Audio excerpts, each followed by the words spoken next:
Look, Colonel Schlag, I understand the need for some secrecy, but for more than 3 weeks, an astronaut has been missing. I'm tired of all the official double talk. Now, either I get a straight story, or I'll go on the air tonight with everything I know. Once again, Colonel Schlag, what has happened to astronaut Ted Shaw?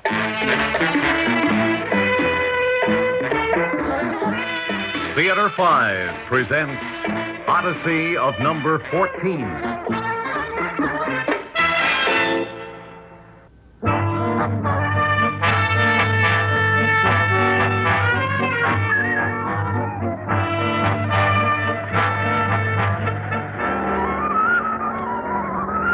This is your radio correspondent, Ray Boudreau. I'm with the press corps assembled here on Cocoa Beach. Looking north, I can see the gantry row of Cape Kennedy. We've been barred by military order from the Pad 14 press site, barred from the Cape itself. The shroud of complete secrecy has been dropped over this launch. The gantry is pulling back. I can see a capsule sitting atop the stack. The capsule is similar in shape and size of those that have been used in previous manned orbital space flights. The rocket has stopped launching. Lift off! It's going! It's good! A beautiful shot! A beautiful shot!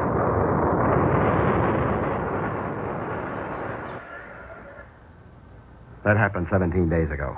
Our space agency continues to refuse to answer any questions. Our correspondents checked each astronaut and found one missing. Astronaut Ted Shaw, the old man of the group. At the agency, our questions met a brick wall. Major Shaw is away on a secret mission and will return in 2 weeks. Last Saturday night, a Cape technician told us that when the capsule was launched, Major Ted Shaw was aboard. It was an eyewitness report. The Monday morning meeting of our news chiefs, the story was stamped top priority. Orders were try to get an angle from Shaw's wife. But Mrs. Roberta Bobby Shaw was away from her Houston home. The neighbors reported that Bobby Shaw was on a vacation, but actual whereabouts, unknown. Then I had a call from our permanent Cape correspondent. Hello? Oh, Frank, yeah. What? She's been down on Cocoa Beach all this time? Well, that supports the story that he was aboard the capsule. Yes, I know her. Keep a tight watch on that house. I'll be down on the next plane.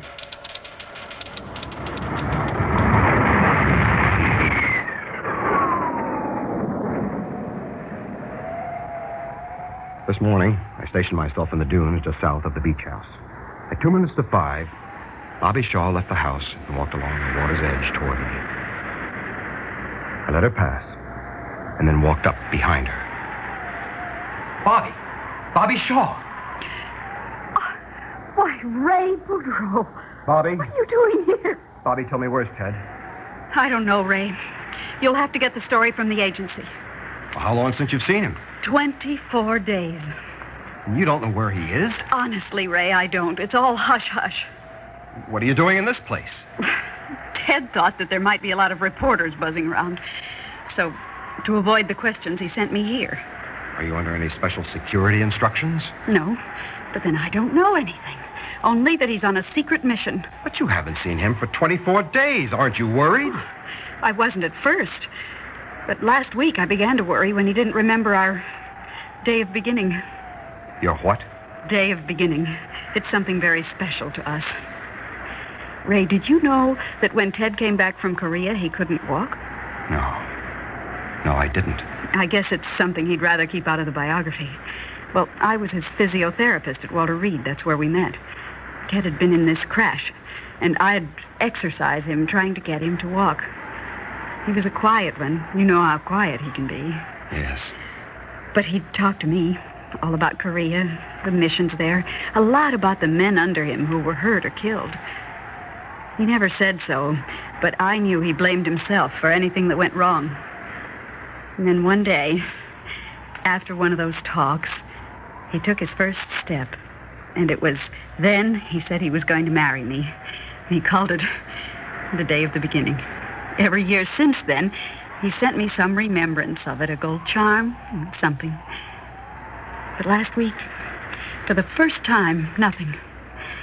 He would have made some arrangement for it if he didn't expect to be back. And then 2 days ago, this terrible letter came. I've been carrying it around with me ever since. I've been unfaithful. Divorce me. Is this his handwriting? I'm not sure. Now, Bobby, do you think he was in that capsule 17 days ago? Yes. Why? He called me about 3 o'clock that morning. He said he wanted me to be on the beach at 7 o'clock. So when I saw the shot, I knew it was his. Bobby, you must have done some guessing. What do you think was Ted's mission? The only thing that's come to my mind is that it has something to do with the Pliskin muck. Ted and I discussed it, even joked about it. That was until the Project X secrecy. Then Ted stopped talking about it, and I got the Pliskin muck, or Pliskin radiation field, is an electromagnetic field that is located and concentrated over the northern regions of the Soviet Union. It was nicknamed after its discoverer, the Russian scientist, Dr. I.K. Pliskin.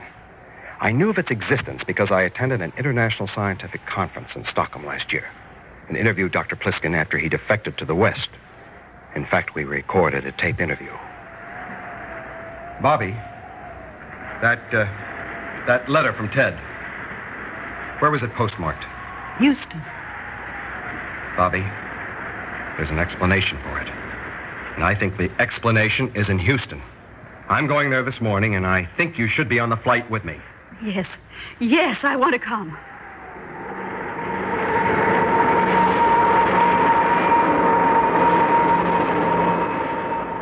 Before I left Florida, I called my news desk in New York and told them what I had learned on Cocoa Beach.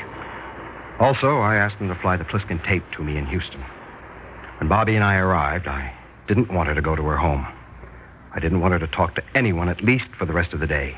So she agreed to register in a Houston motel under a fictitious name. I picked the Pliskin tape off the New York flight and then called Lieutenant Colonel Thomas Schlag, the Space Agency Chief of Astronautical Operations.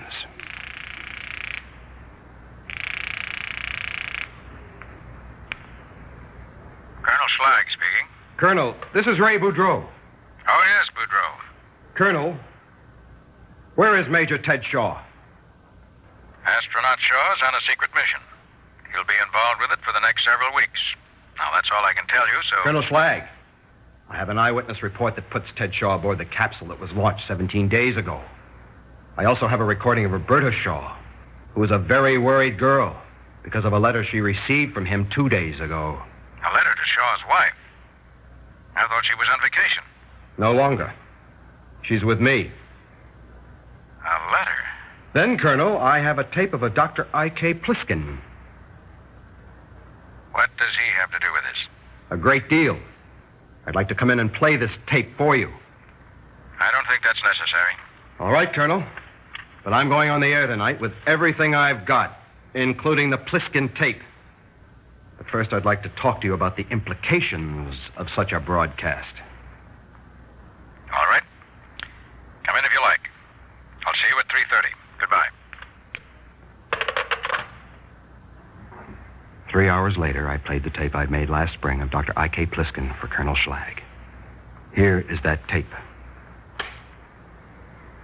Dr. Pliskin, we have rumors that a Russian cosmonaut has been lost in space. Is this true? Yes. The orbital paths of Russian flights were different from yours. One Russian flight went through a radiation field of such a destructive nature that the cosmonaut was unable to return to Earth. Oh, what happened to him? I can tell you no more now. I must talk to your agency officials first.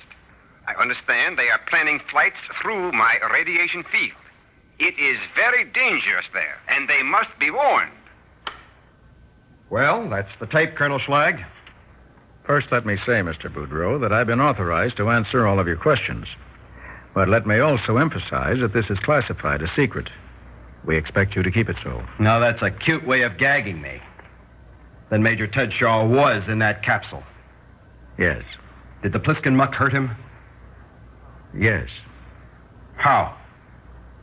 17 days ago, after having been exposed to the strange effects of the Pliskin radiation field, astronaut Ted Shaw, well, to put it in non-technical language, he went insane.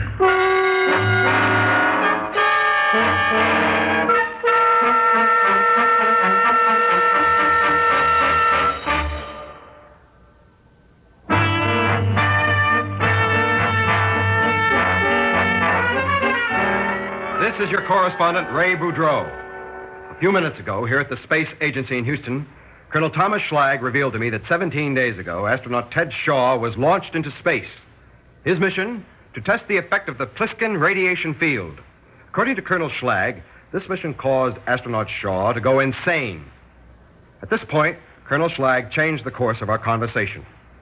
He asked about the letter received 2 days ago by Major Shaw's wife and signed by the Major. Do you have that letter with you? It's here. Not a very good facsimile of his handwriting, is it? Miss Lerner, please get to Colonel Jackson. Have him come to my office as soon as possible. Now, Mr. Boudreau, it's my turn to play a tape for you. It's a recording of Major Shaw while he was in orbit. At the time of this recording, Ted was in communication with our ground station at Varkaus, Finland, and was some 12 minutes away from the Pliskin muck. This is Odyssey 14. Ted, have you switched to automatic mode yet? Say again. Odyssey 14. Go to auto mode now. Okay, switching now. Flop. 14. Read you on auto mode. Good. We have loss of signal in approximately 1 minute. At this point, he was some 11 minutes away from the Pliskin muck. Here are Ted's last words received at Varkaus, Finland. You're cutting out. Say again. Losing signal here. We will pick you up on the other side after you go through it. Good luck, 14. Good luck. I don't need luck. Everything's fine here. Everything.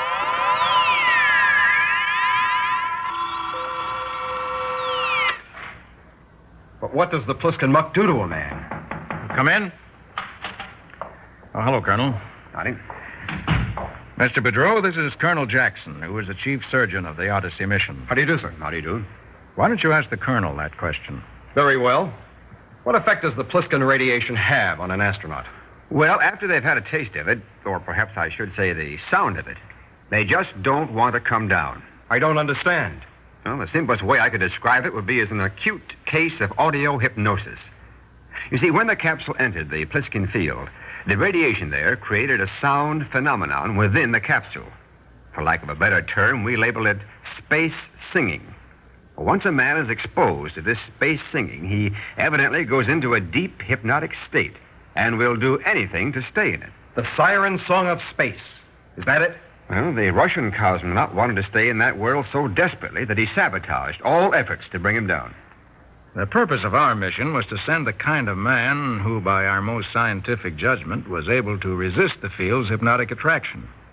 We thought the cosmonaut's breakdown might be an individual personal thing. We gave all the astronauts a battery of psychological tests, and Shaw measured strongest in resisting hypnotic influence. Yes. He certainly believed he could do better than any Russian cosmonaut. After talking with Dr. Pliskin, he was so convinced that it wouldn't happen to him that I must confess he had me believing him. So what happened? I'll play you the tape made after Major Shaw had gone through the Pliskin muck. We were in communication with the capsule through our tracking station on Okashiri Island, Japan. Odyssey 14. How do you read? Odyssey 14. 4 corners to my bed. 4 angels round my head. 1 to watch. 1 to pray. And 2 to bear my soul away. 14. I'll count down retro sequence fire. 3, 2, 1, 0. We read number 1 fired. For every evil under the sun, Number 2 fired. there is a remedy or there is none. Number 3 fired. If there be one, try and find it. If there be none, never mind it. 14. We show that you have armed the escape hatch. Old woman, said I, whither so high? To sweep the cobwebs off the sky, and I'll be with you by and by. 14. We show that you have blown the hatch. Come when you're called, do what you're bid, shut the door after you, and never be chid. And may we light the clock, keep a face clean and bright, with hands ever ready to do what is right. Phew. Why, if I understand the tape, he made it impossible for you to bring him down. Yes. Put the capsule into a position that would have made it skip back into space when it hit the atmosphere. And did he have control? No. He didn't know it, but we'd rigged it so that once he went automatic before his entry into the Pliskin muck, all control belonged to us on the ground, and he could never again take it back again. Then he couldn't blow the hatch. That's right. Each button he pushed gave us a readout in our control, but had no effect on the capsule. Then you got him down all right? Yes. He gave us quite a fight, but we got him down. But where has he been these last 2 weeks? In our hospital here in Houston. He's been in a state of complete withdrawal. He does not speak, nor does he respond to any communication. Oh, that explains the note to his wife. What he really meant was being unfaithful to his own strict code of conduct. Yes. For a man like Shaw, it's a shattering experience to think he's failed. Well, then, what's our next step? I think it's time we brought Mrs. Shaw into it. I called Bobby Shaw at the motel and asked her to meet us in the observation room of the hospital. There, she was completely briefed. Colonel Schlag even played the tapes for her. When it was done, Bobby Shaw had only one thought. I want to see my husband. Just go through that door. We shall observe you through this one-way glass window.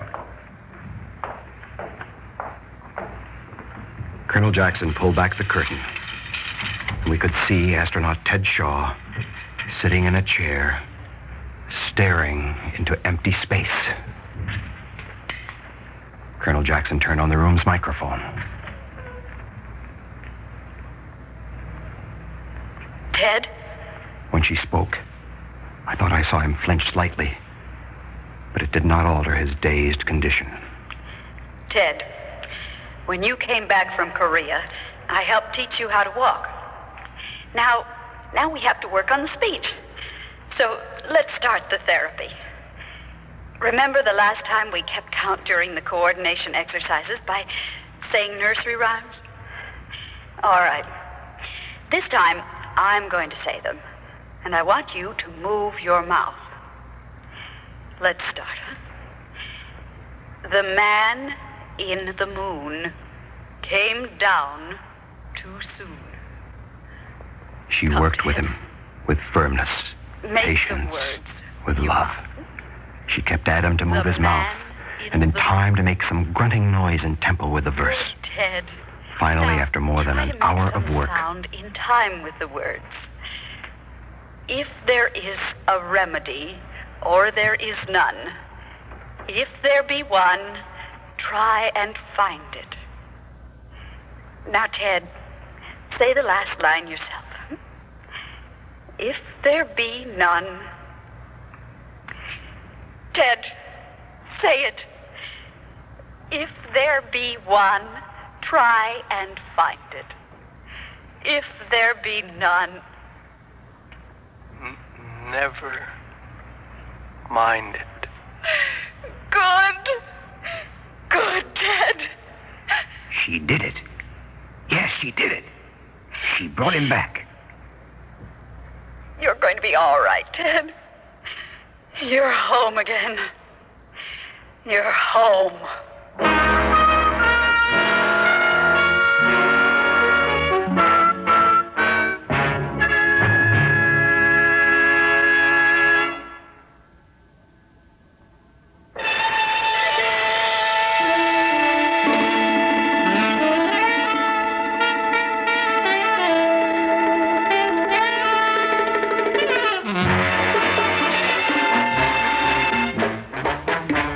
Theater 5 has presented Odyssey of Number 14, written by Bruce Bassett and directed by Harry Nelson.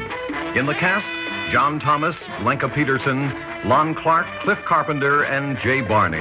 Audio engineer Neil Pultz. Sound technician Ed Begley. Script editor Jack C. Wilson. Original music by Alexander Vlastotsenko. Orchestra under the direction of Glenn Osser. Executive producer for Theater 5, Edward A. Byron. We invite your comments. Write to Theater 5, New York 23, New York. This is Fred Foy speaking.